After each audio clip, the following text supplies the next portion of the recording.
Good morning friends.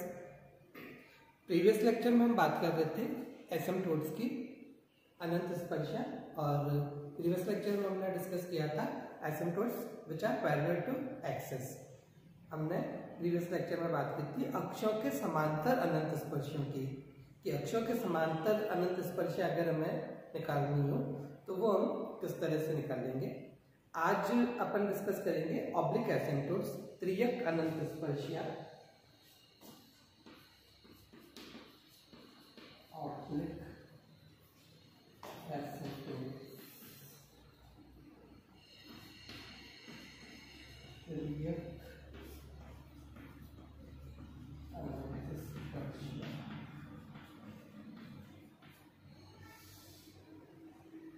त्रियक अनंत स्पर्शा हमारी होगी कि asymptotes which are not parallel to the axis, वह अनंत स्पर्शा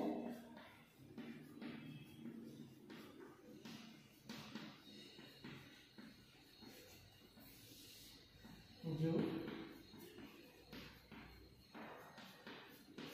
अक्षों के समांतर नहीं है।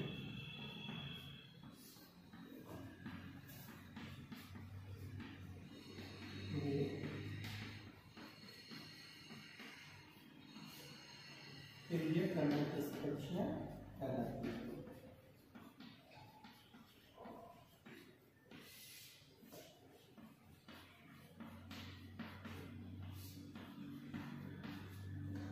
Asymptotes which are not parallel to the axis are called oblique asymptotes।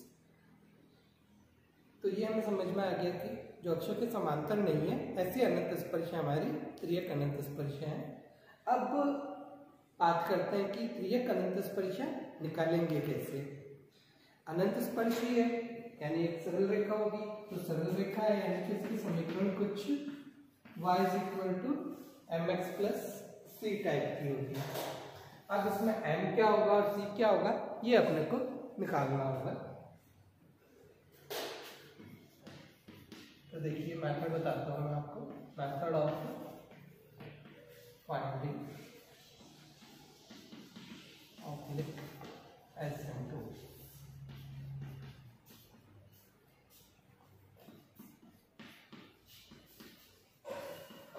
त्रियक अनंत स्पर्शा ज्ञात करने की विधि।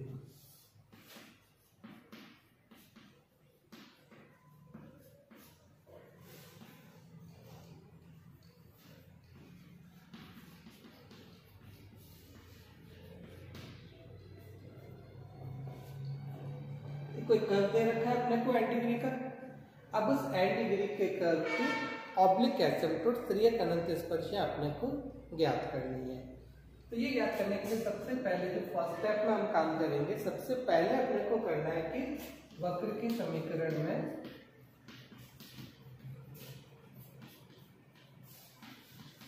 n घात के पदों में x = 1 व y = m रखते हैं। तो सबसे पहले फर्स्ट स्टेप में अपने को क्या करना है कि जो कर्व की इक्वेशन है हम मान के चल रहे हैं कि n घात की वक्र की समीकरण है, तो उसमें जो n घात के पद है, n घात मतलब अधिकतम घात, जो कर्व की अधिकतम घात है उसके पदों की हम बात कर रहे हैं।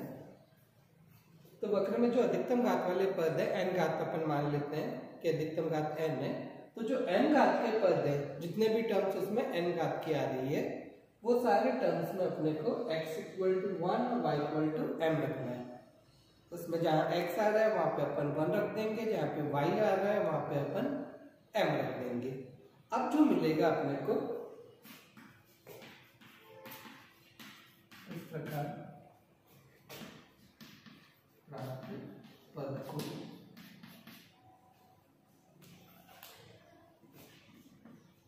m।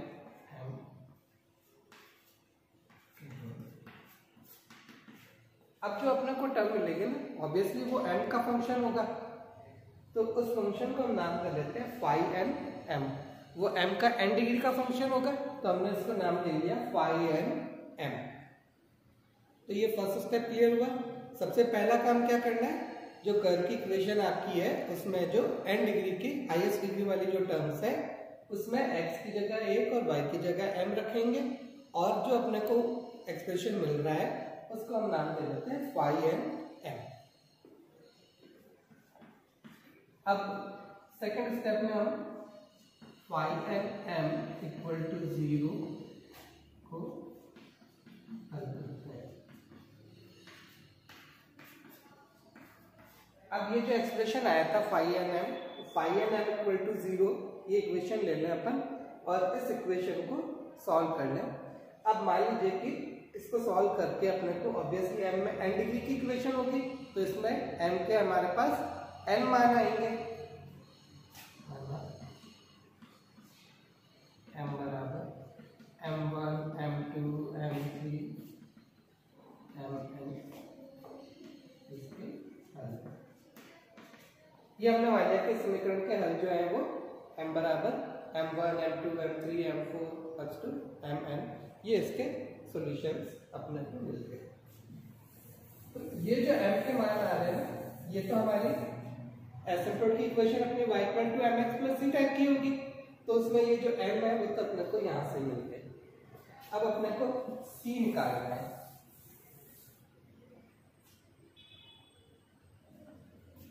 तो थर्ड स्टेप में अपने को c निकालना होगा। उसके लिए अपन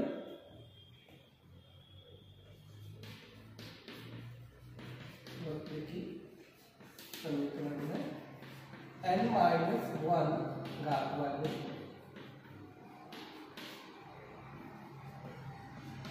पदों में x बराबर 1 व y बराबर m लिखते हैं। इस प्रकार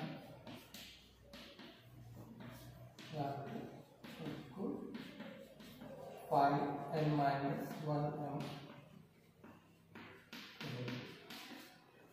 अब नेक्स्ट स्टेप में अपने को क्या करना है, जो n माइनस 1 डिग्री की टर्म्स है कर्व की इक्वेशन में, जो n माइनस 1 घात वाले जो पद है उनमें वापस यही चीज करनी है, x बराबर 1 और y बराबर m रखना है।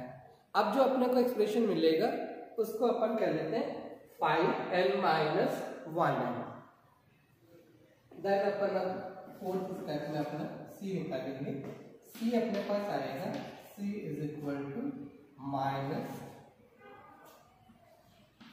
Phi n minus 1m upon phi n dash. तो c का मान अपने को इस तरह से मिलेगा, c is equal to minus phi n minus 1m upon phi n dash m। Phi n डैश मतलब फाई n m का derivative with respect to m। तो ये इस तरह से हमें c प्राप्त हो गया। अब ये m के अलग अलग मान थे, वो अलग अलग मान हम यहाँ रखते जाएंगे। जैसे m का मान अपने पास m1 आया था, तो यहाँ पे c में हमने m की जगह m1 रखा, तो अपने को c1 मिल गया। m की जगह हमने m2 रखा, c का मान निकाला, वो अपना c2 हो गया। m की जगह हमने m3 रखा, तो c का मान अपने पास c3 आ गया। तो इस तरह से हमारे पास हर एक m के लिए उसके कॉरस्पॉन्डिंग एक c का मान अपने को मिल जाएगा। और ये मान जो है वो अब अपन y equal to mx plus c में रख लें, तो अपने पास एक एसिम्प्टोट आ गई y equal to m1x plus c1, y equal to m2x plus c2 and so on. ऐसे हमें n अनंत स्पर्शियां मिल जाएंगी। क्लियर?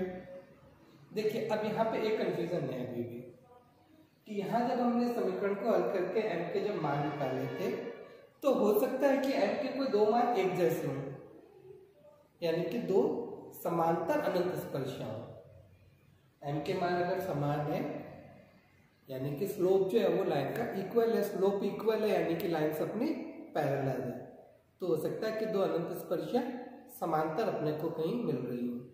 इनकेस अपने को m के मान एक जैसे आएंगे, तो दैट केस अगर अपन सी निकाल लेंगे इसी फॉर्मूले से, तब तो अपने पास सी का मान भी सेम आया। तो लाइंस जो एक्चुअल में पैरेलल है वो अपन कॉन्साइड कर देंगे, एक के ऊपर एक ही रख देंगे, जबकि वो एक के ऊपर एक तो नहीं है। वो इस तरह से एक लाइन ये है, एक लाइन ये, एक लाइन ये है, एक लाइन इसके समांतर ये, दूसरी ये। और सी का मान अपन ने अलग नहीं निकाला, तो अपन क्या कर रहे हैं, इस लाइन के ऊपर इस लाइन को लिया है।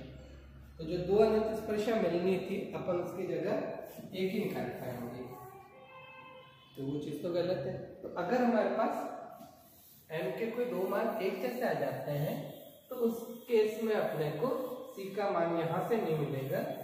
उसके लिए c का मान निकालने के लिए मैं आपको बता रहा हूं।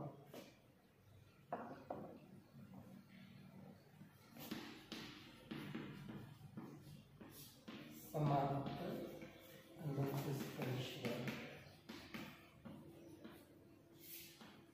यदि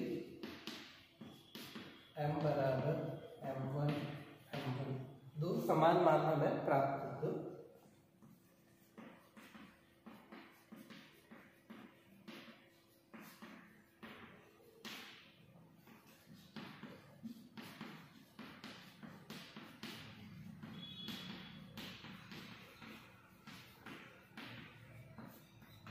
अगर हमें m के दो समान मान प्राप्त होते हैं तो c का मान निम्न समीकरण द्वारा दिया जाता है।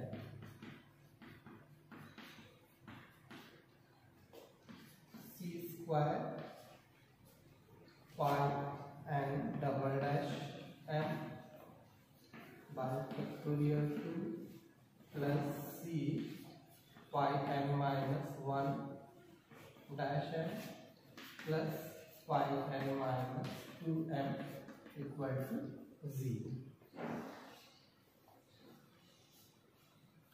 तो अब अगर अपने पास m के दो मान एक जैसे आ रहे हो तो इस केस में अपने को c के दो अलग अलग मान आने चाहिए। तो वो दो अलग अलग मान अपने को इस समीकरण से मिलेंगे, c square upon factorial 2, factorial 2 कहना चाहे 2 कहना, 2 फैक्टोरियल तो 2 ही है, c square by factorial 2 5n double dash n यानी कि 5n का second derivative plus c 5n minus 1 dash n, जो हमने 5n माइनस 1n निकाला था उसका derivative, plus 5n minus 2m। यहाँ पे अपने को 5n माइनस 2m भी निकालना होगा, यानी कि n माइनस 1 डिग्री की जो टर्म्स है उसमें भी हमें x बराबर 1 और y बराबर m रखना होगा, और वो जो पद आएगा वो अपना 5n माइनस 2m होगा, वो भी हमें निकालना होगा, वो रख दिया हमने। अब ये देखिए c स्क्वायर में एक द्विघात समीकरण बन गई।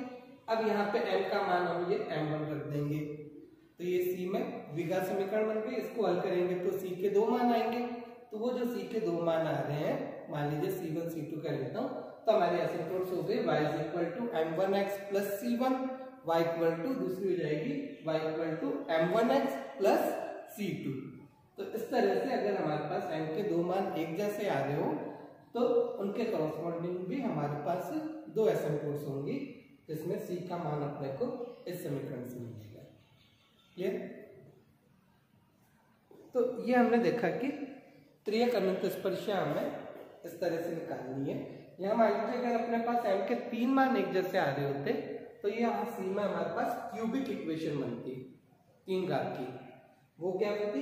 c क्यूब अपॉन फैक्टोरियल 3, वहां 3 नहीं आता अपॉन में, वहां आता फैक्टोरियल 3 यानी कि 6 5n triple dash plus c square by factorial 2 5n minus 1 double dash, वो अपनी ये बनती c cube upon factorial 3 5n triple dash n plus c square by factorial 2 5n double dash n plus c 5n minus 1 5n minus 2 dash n plus 5n minus 3n equal to 0। तो इस तरह से अगर अपने पास m के तीन मान एक जैसे होते हैं तो c के तीन अलग अलग मान अपने को इस समीकरण से मिला। तो ये हमने देखा कि त्रियक अनंत स्पर्शा हमें किस तरह से निकालनी है। कल हम देख ही चुके थे अक्षरों की समानता कैसे निकालते हैं। तो ये एक तरह से अब अपने को समझ में आ गया कि हमें अनंत स्पर्शा कैसे निकालनी है। अब नेक्स्ट लेक्चर में हम एक कोई कर्व लेंगे, मैथमेटिकल कोई प्रॉब्लम लेके देखते हैं। कोई कर्व हमें दे रखा और उसके एसिम्प्टोट्स निकालने हैं, तो हम प्रैक्टिकली क्वेश्चंस में इसको किस तरह से करना है वो अपन नेक्स्ट लेक्चर में देखते हैं। Thank you.